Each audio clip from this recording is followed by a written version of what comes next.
सोचो एक ऐसी दुनिया जहाँ जिंदा रहना सिर्फ एक मिरेकल था। हर शैडो में हंग्री प्रेडेटर्स, हर स्टेप पर डेथ का थ्रेट और नेचर खुद तुम्हारी सबसे बड़ी एनिमी। हाथों की एक मिरेकल होता। इंसान के पास कुछ और था। से इंसान सर्वाइवल से एक चॉइस की बैटल बन जाती है। हिस्ट्री की डायरेक्शन जब आपकी क्यूरियोसिटी सर्वाइवल से बड़ी डिस्कवरी, जिसने ह्यूमन हिस्ट्री को पहली बार फायर को देखा। जिस दिन इंसान ने आग पर कंट्रोल किया, जिससे बॉडी को ज्यादा हंटर्स बन रहे थे जो ह्यूमन ही पार होने वाला था। बहुत जिद्दी थे जो रुक। 4 नवंबर 1960 तंजानिया। एक 20 साल का लड़का जोनाथन लीकी अपने माता पिता के साथ खुदाई कर रहा था और तभी उसने कुछ ऐसा देखा जिसने इतिहास के किताबों की धड़कनें ही रोक दी। जमीन के भीतर एक जबड़े का टुकड़ा और 13 दांतों के साथ, फिर 2 खोपड़ी के टुकड़े और 21 हाथों की उंगलियों की हड्डियां। जोड़ने पर पता चला ये क्रिएचर इंसान जैसा था बट इंसान नहीं। नाम था होमो हैबिलिस। होमो यानी कि हमारे पूर्वज और हैबिलिस यानी कि मैजिशियन ऑफ हैंड्स, हर एक चीज को स्किलफुल तरीके से बनाने वाला। दिमाग इंसानों जैसा, हाथ इंसानों जैसे, बट जीवन काल ओनली 12-13 साल का। सोचिए एक क्रिएचर जिसका दिमाग बड़ा और हाथ इंसानों जैसे कुशल, बट जीवन का हर एक पल बैटल था। और यही वो प्राचीन इंसान है जिसने भयंकर खतरे, कड़ी भूख और निर्मम प्रकृति का सामना किया और हमें यहाँ पहुँचने का रास्ता दिखाया। अपनी सीट को पकड़ लो क्योंकि नेचर के सभी रूल्स आपके सामने चैलेंज करने वाले हैं। इमेजिन करो एक ऐसी दुनिया जहाँ सर्वाइवल की कोई गारंटी नहीं थी। हर शैडो में डेंजर छुपा था, हर रिवर में बड़े बड़े क्रोकोडाइल, और प्रकृति आपकी सबसे बड़ी एनिमी थी। यह वह समय था जब इंसान इस प्लेनेट का रूलर नहीं था बल्कि वह खुद नेचर का शिकार था। करीब 20 लाख साल पहले अफ्रीका के घने जंगलों में एक ह्यूमन स्पीसीज सरवाइव करने की कोशिश कर रही थी। Homo habilis. हाइट सिर्फ 3 से 4 फीट, बॉडी छोटी और कमजोर, स्पीड इतनी कम कि अगर प्रेडेटर पीछे पड़ जाए तो एस्केप ऑलमोस्ट इम्पॉसिबल। सोचिए एक खुला ग्रासलैंड और दूर तक फैली हुई घास, और उस घास के बीच एक प्रेडेटर क्वाइटली मूव कर रहा हो। वह प्रेडेटर है लॉयन, और उस समय के लॉयंस आज के लॉयन से भी ज्यादा खतरनाक थे। लेकिन लॉयन ही सबसे बड़ा थ्रेट नहीं था। जंगल में और भी मॉन्स्टर्स रहते थे, लेपर्ड्स, हाइनास और रिवर्स में क्वाइटली बीट करते हुए बड़े बड़े क्रोकोडाइल्स। उस समय का रूल सिंपल था, स्ट्रॉन्ग सर्वाइव, वीक डिसअपीयर। लेकिन होमो हैबिलिस के पास ना क्लॉज थे, ना शार्प टीथ, ना इनक्रेडिबल स्पीड था। लेकिन नेचर ने उन्हें सर्वाइवल के लिए ऑलमोस्ट अनप्रिपेयर्ड ही भेजा था। और सिर्फ प्रेडेटर्स ही प्रॉब्लम नहीं थे, एनवायरनमेंट खुद भी एनिमी था। Sharp rocks, deep reverse, dangerous clips, एक छोटी सी स्लिप और लाइफ खत्म।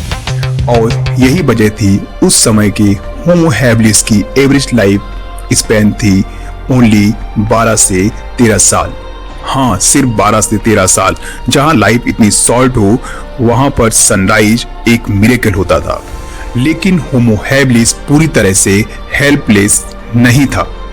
उनके पास एक एबिलिटी थी जो बाकी एनिमल्स से अलग थी। दिमाग।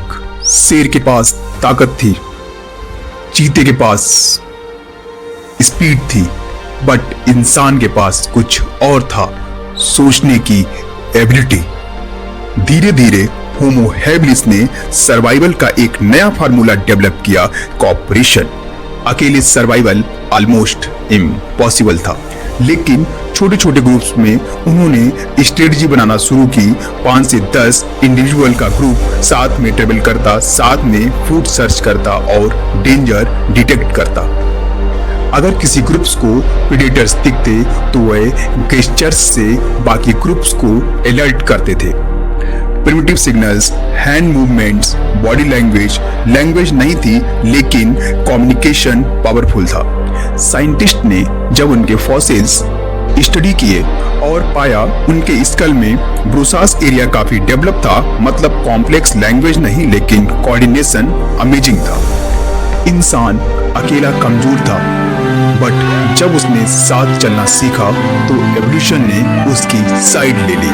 लेकिन सर्वाइवल अभी भी टफ था, क्योंकि होमो हैबिलिस ज्यादातर हंटर्स नहीं थे, स्कैवेंजर्स थे। मतलब खुद हंट की बजाय प्रेडेटर्स के लेफ्ट ओवर से फूड को कलेक्ट करना। सोचो, एक लॉयन हंट करता है, वह मीट खाता है और बाकी बोन्स छोड़ देता है। कुछ देर बाद होमो हैबिलिस का ग्रुप आता है, जल्दी स्टोन टूल्स से बोन्स तोड़ते हैं और अंदर से मैरो निकालते हैं।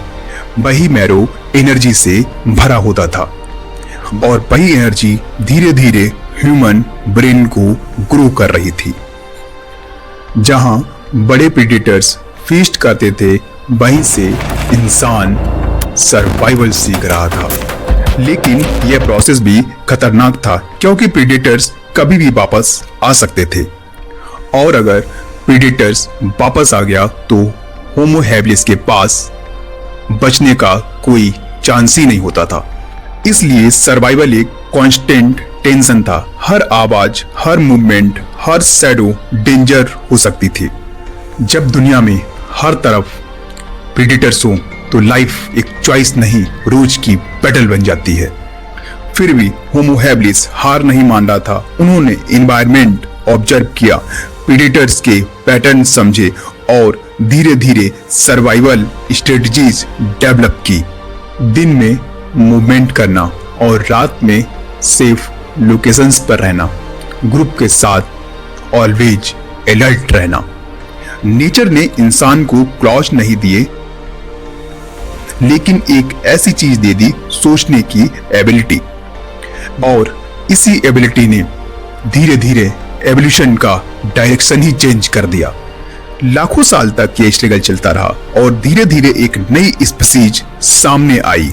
नाम था होमो इरेक्टस। लाखों साल तक अफ्रीका की धरती पर छोटे छोटे ह्यूमन एंसेस्टर्स सर्वाइवल की स्ट्रगल में लगे रहे, लेकिन एवोल्यूशन कभी रुकती नहीं। नेचर ऑलवेज एक्सपेरिमेंट करती रहती है और लगभग 19 लाख साल पहले एक नई ह्यूमन स्पीसीज सामने आई। एक ऐसी स्पीसीज जो अपने एंसेस्टर से ज्यादा टॉल थी, ज्यादा पावरफुल और सबसे इंपॉर्टेंट ज्यादा इंटेलिजेंट। उस स्पीसीज का नाम था होमो इरेक्टस। होमो मतलब ह्यूमन लाइनेज और इरेक्टस मतलब जो सीधा खड़ा होकर चलता है। और यही वह मोमेंट था जब इंसान पहली बार अपराइट वॉकिंग करने लगा। इंसान के एवोल्यूशन का सबसे बड़ा टाइम वह नहीं था जब उसने टूल बनाया, वह टाइम यह था जब वह सीधा खड़ा हो गया। होमो इरेक्टस की हाइट लगभग 5 से 6 फीट तक होती थी। उनकी लेग्स लॉन्ग और पावरफुल थी। बॉडी स्ट्रक्चर ऐसा था कि वह लॉन्ग डिस्टेंस रन और वॉक कर सकते थे। और यही एबिलिटी ह्यूमन हिस्ट्री की डायरेक्शन बदलने वाली थी, क्योंकि पहली बार इंसान सिर्फ सरवाइव नहीं कर रहा था, वह एक्सप्लोर करना शुरू कर रहा था। जब आपकी क्यूरियोसिटी सर्वाइवल से बड़ी हो जाए, तभी एक्सप्लोरेशन का शुरुआत होता है। होमो इरेक्टस ने एनवायरनमेंट को सिर्फ टॉलरेट नहीं किया, उन्होंने उसे अंडरस्टैंड करना शुरू किया। Seasons, animal movements, food, locations, सब कुछ ऑब्जर्व किया और धीरे धीरे सर्वाइवल स्ट्रेटजीज इंप्रूव होती गईं। लेकिन होमो इरेक्टस की सबसे बड़ी डिस्कवरी अभी बाकी थी। एक ऐसी डिस्कवरी जिसने ह्यूमन हिस्ट्री को हमेशा के लिए बदल दिया।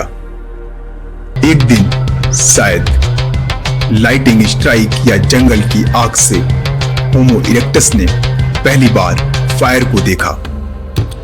फायर जो बाकी एनिमल्स के लिए सिर्फ डिस्ट्रैक्शन थी, लेकिन इंसान के लिए पावर बन गई। जिस दिन इंसान ने आग पर कंट्रोल किया, उस दिन डार्कनेस ने पहली बार हार मानी। फायर ने सब कुछ बदल दिया। अब इंसान प्रेडिटर्स को दूर रख सकता था, कोल्ड से बच सकता था, फूड कुक कर सकता था। कुक्ड फूड रॉ फूड से ज्यादा डाइजेस्टिबल होता है, जिससे बॉडी को ज्यादा एनर्जी मिलती है, और यही extra energy human brain evolution को एक्सीलरेट करने लगी। साइंटिस्ट मानते हैं यदि आग की डिस्कवरी नहीं हुई होती तो ह्यूमन का ब्रेन इतना पावरफुल और डेवलप नहीं होता। फायर के साथ साथ होमो इरेक्टस ने टूल भी इंप्रूव किए। स्टोन टूल्स अब पहले से ज्यादा शार्प और एफिशिएंट थे। अब वह सिर्फ स्कैवेंजर्स नहीं थे, हंटर्स बन रहे थे। ग्रुप्स बनाकर एनिमल्स हंट करना शुरू हुआ, टीम वर्क, स्ट्रेटजी और प्लानिंग के साथ। जहां पर बाकी एनिमल्स इंस्टिंक्ट से हंट कर रहे थे, वहीं पर इंसान प्लानिंग के साथ हंट करना सीख रहा था। लेकिन होमो इरेक्टस की सबसे बड़ी अचीवमेंट अभी भी बाकी थी, एक ऐसा मोमेंट जो ह्यूमन हिस्ट्री में पहली बार होने वाला था। लगभग 18 साल पहले होमो इरेक्टस ने एक ऐसा डिसीजन लिया, अफ्रीका को छोड़कर पूरी दुनिया में निकल पड़े। होमो इरेक्टस अफ्रीका से निकलकर दुनिया के कई कोने, एशिया, यूरोप और दुनिया के कई हिस्सों में फैलने लगे। जब होमो इरेक्टस ने अफ्रीका छोड़ा, तभी से ह्यूमैनिटी की ग्लोबल जर्नी शुरू हुई। यह जर्नी आसान नहीं थी, अननोन लैंड्स, एक्सट्रीम क्लाइमेट्स और नए प्रेडेटर्स। लेकिन होमो इरेक्टस बहुत जिद्दी थे, जो रुकने वाले नहीं थे। शायद उन्हें खुद भी नहीं पता था कि उनके छोटे छोटे स्टेप्स एक दिन सिविलाइजेशन बनाएंगे। सिटीज, टेक्नोलॉजी, साइंस और फ्यूचर में स्पेस एक्सप्लोरेशन। इवोल्यूशन की असली ताकत स्पीड नहीं, पैशंस होता है। लाखों साल तक होमो इरेक्टस धरती पर डोमिनेट करते रहे, लेकिन नेचर का एक्सपेरिमेंट अभी खत्म नहीं हुआ था, क्योंकि एवोल्यूशन हमेशा एक स्टेप आगे बढ़ती है। और फिर लगभग 3 लाख साल पहले एक नई स्पीसीज सामने आई, एक ऐसी स्पीसीज जिसका ब्रेन बड़ा था और इमेजिनेशन बहुत ज्यादा पावरफुल थी, और जिसकी इंटेलिजेंस पूरी दुनिया को बदलने वाली थी। उस स्पीसीज का नाम था होमो सेपियंस, यानी कि आप। उस स्पीसीज का नाम था होमो सेपियंस, यानी कि मैं। यहाँ एक सवाल उठता है, यदि होमो इरेक्टस इतने पावरफुल थे तो होमो सेपियंस कैसे डोमिनेट कर गए? क्योंकि होमो सेपियंस सिर्फ सरवाइव नहीं करते थे, वे इमेजिन भी कर सकते थे। वह स्पीसीज जिसने सिर्फ धरती पर सरवाइव नहीं किया, बल्कि इस पूरी धरती पर अपना रूल किया।